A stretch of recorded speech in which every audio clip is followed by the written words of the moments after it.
Zelda is a game created by Shigeru Miyamoto in 1986 for the NES.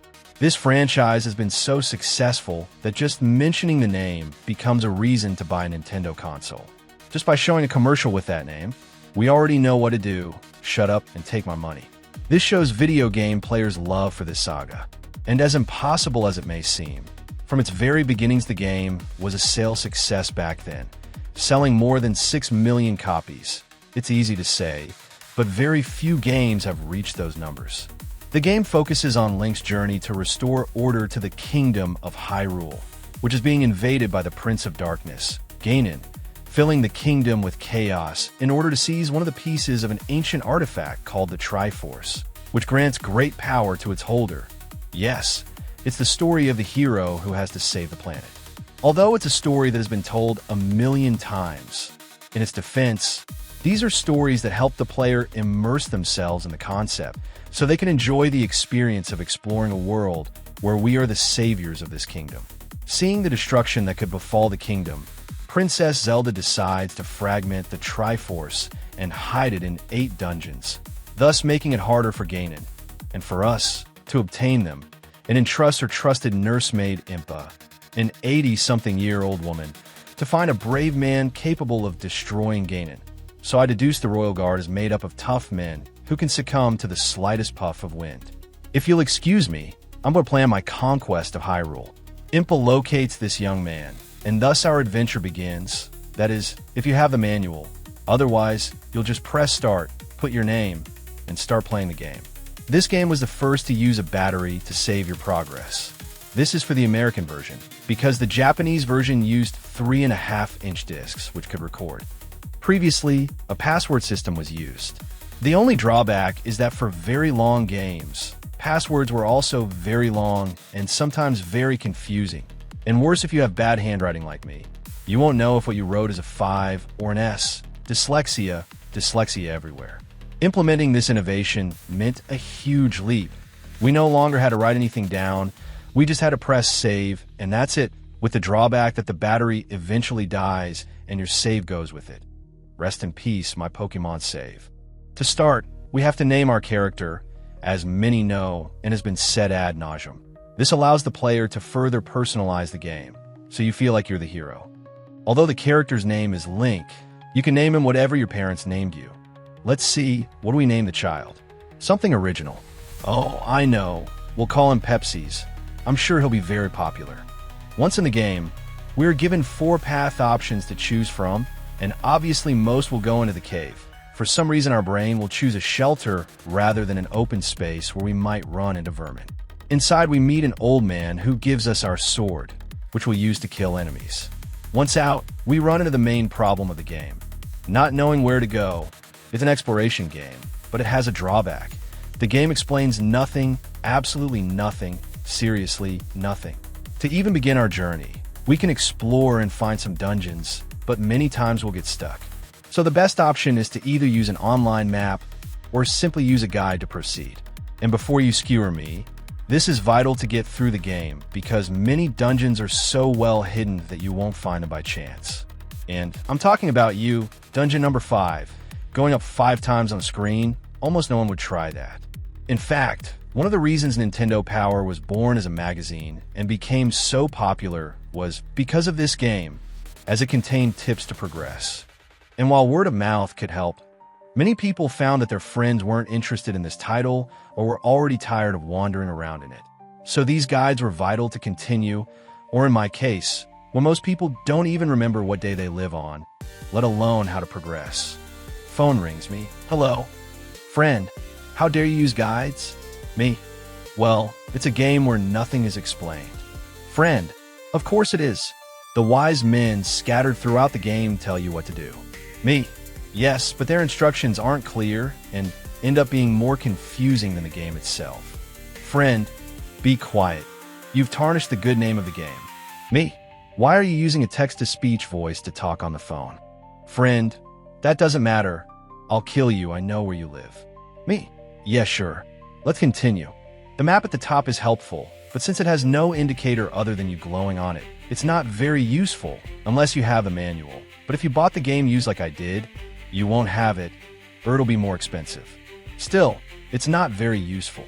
With that point established, in the game we have to find the 8 dungeons where the Triforce fragments rest, and unlike future sequels, here you can ignore the order in which you access them, or at least skip some, which could be considered the least linear Zelda in existence.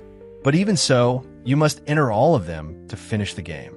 Outside Hyrule, we encounter enemies that, with different attack patterns, teach us how to attack and how most enemies behave, how to use the shield, which only deflects arrows and rocks, and that each time we kill an enemy we can get rupees, the game's currency, and we can only hold 255. There are rupees of 2 different colors. Yellow, give 1, and blue, give 5.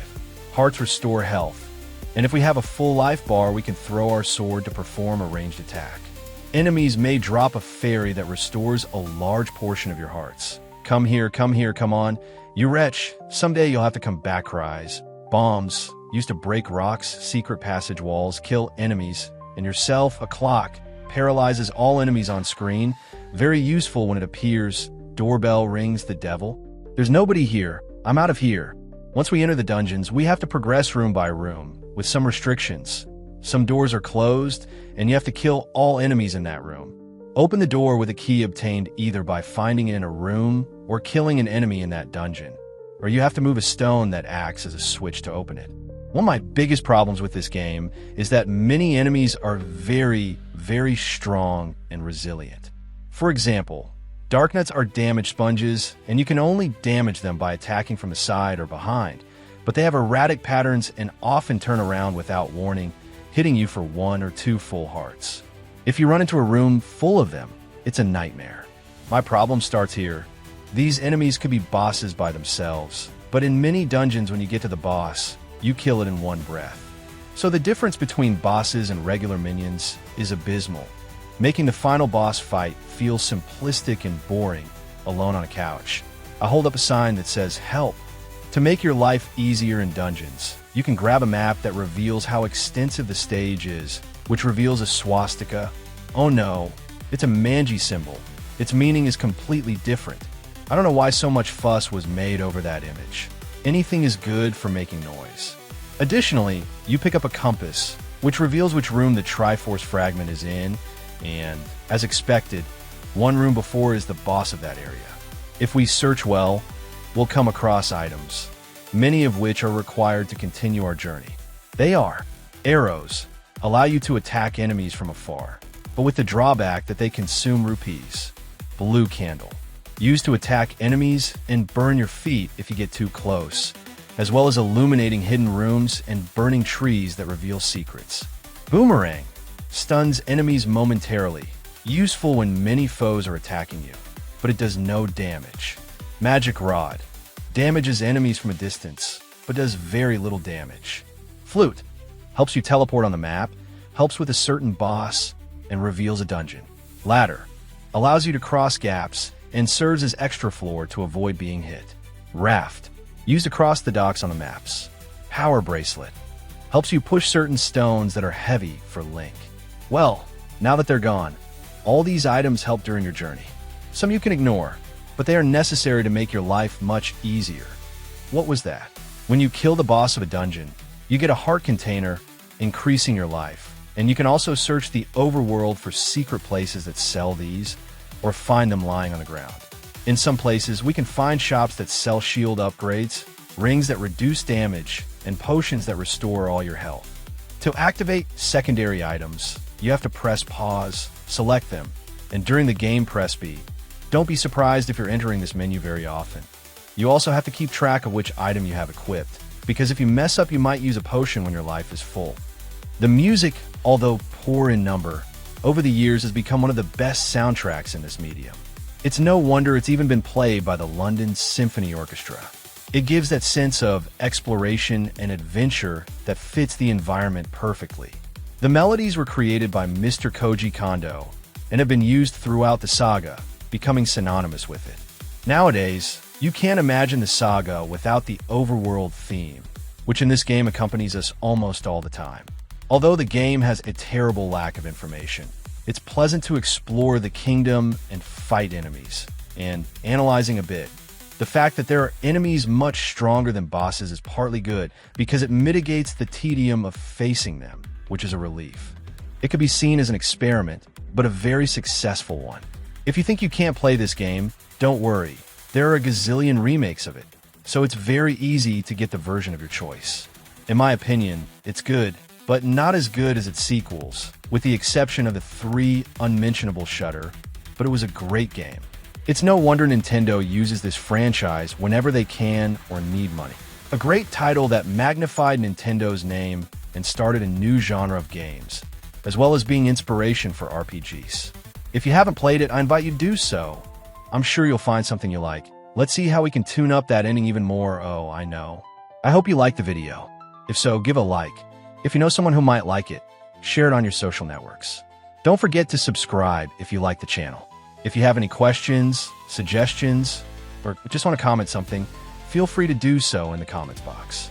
Also, if you're a big fan of this channel, hit the notification bell to be among the first to see the videos. Thank you very much for watching this video. See you later.